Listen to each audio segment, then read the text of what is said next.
Little Lois and the Fabulous Caprees was just a band that my mom put together. She was our manager, and the band was called Little Lois and the Fabulous Caprees. And we bought our instruments from Art Music Company. There was a drummer in the community. His name was Lee Gibson. There was a bass player, which was like, all of these guys were like family. And not knowing that we could even play, I was a keyboardist, you know. I played the keys, and we had a guitarist at that time, Johnny Walker, J.B. Kirkland, and we just put together a group. We did all of our rehearsing, believe it or not, at home, in our dining room, which we had plenty of room to do that. And we had to come up with a great sound. Everything that James Brown played, we played it, believe it or not. Later, as the band kept getting better and better, after high school, we started before I finished high school.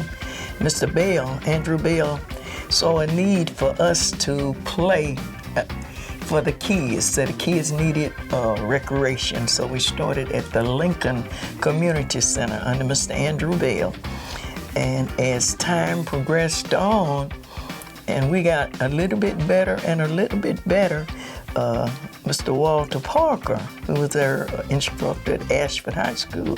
I think he was exalt ruler at the Elks Club, and he saw fit that Dothan needed some entertainment, and he got with my mom, said, y'all a home band, and we need to just come together and create something. And we're gonna call it the Hot Pants Dance. Yeah, the Hot Pants Dance. And it took off. I mean, it really took off. People did come, and back in the day, you know, they had the hot pants. And that's what the ladies wore. And it was on a Thursday night. But after we got started, you could not get in the Elks Club on a Thursday night. It just took off. And it lasted for so many, many years.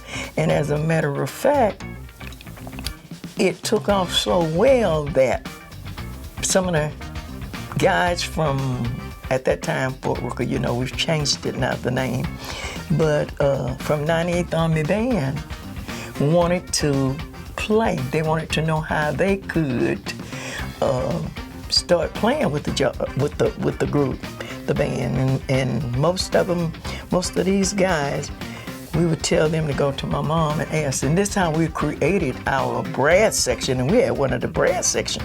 Like I say, everything James Brown played, we played it. And when we got the brass section, Maceo, we had some guys that played just like Maceo played.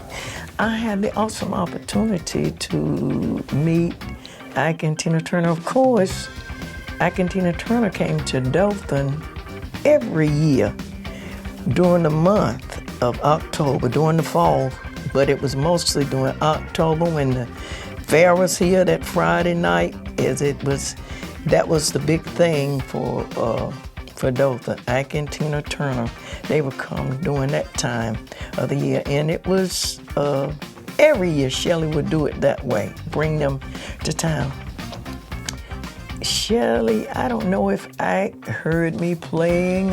What I remember is Shelley coming to my mom first, and then coming to me and telling me that Ike wanted to meet me.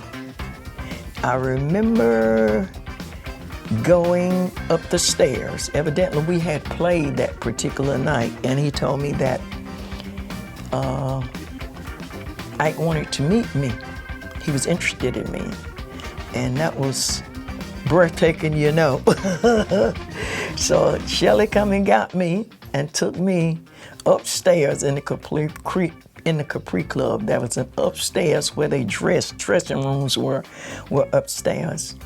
And I went upstairs, And I had the awesome opportunity to meet Ike and meet Tina also. And Ike spoke with me, and I was nervous. But he asked me a few questions and asked me if I would be interested in going with him in the group. And of course, I said yes. And they told me that they were going to send me my ticket. And of course they did.